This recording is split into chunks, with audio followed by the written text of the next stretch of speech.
Annyeonghaseyo from Seoul, Korea.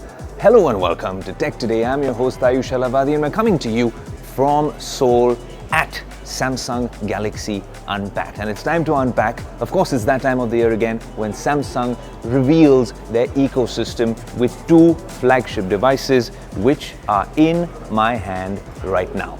The Flip 5 and the Fold 5. Now, usually the headline grabber happens to be the Fold 5, and this one sort of, comes in and hides in between all the details.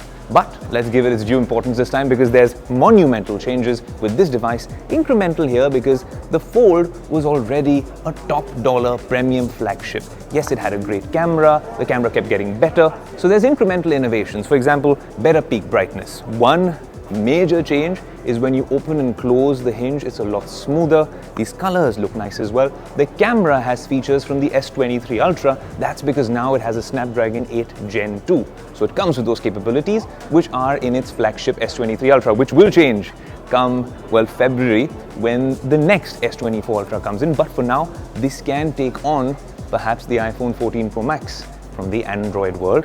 And yes, guess what? It folds. It has a bunch of other features as well, of course, with Snapdragon 8 Gen 2. And yes, a better camera, the display is a little better, and the phone looks good.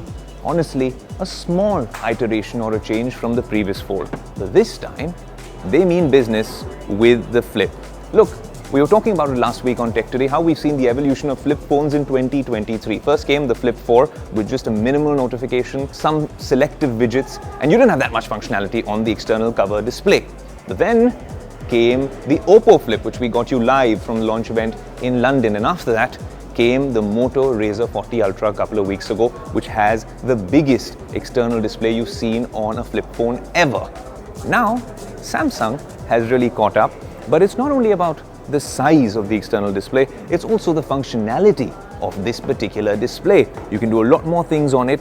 You get a bunch of widgets as well, and it's a very smooth, intuitive UI. If you can actually use a flip device from this external cover display without even opening a flip device, it becomes a utilitarian, pragmatic option for you. So you're going to get the full review on Tech Today, but there's other devices launched as well. There is, of course, the S9 series, the tablet, very smooth 120Hz displays.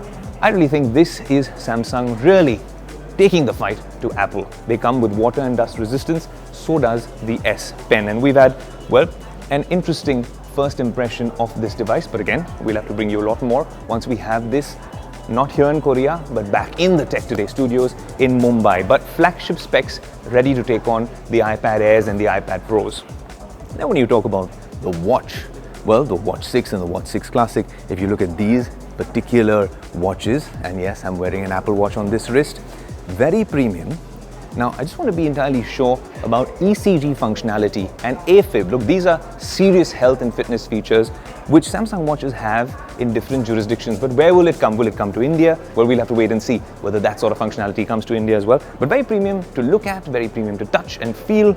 Honestly, this is an ecosystem which is worth exploring a lot more. And we've got you the first look here from Seoul, Korea. Obviously, you can tune in to the Tech Today website and our social media platforms for a whole lot more. But until then, I'm going to geek out here in Seoul and understand a little bit more about how Samsung's working on water resistance with these devices, how the durability of 200,000 folds, that would be maybe 100 folds a day, that would last you for 5 years theoretically. What does that mean in practice? All that and a lot more, but stay tuned to Tech Today.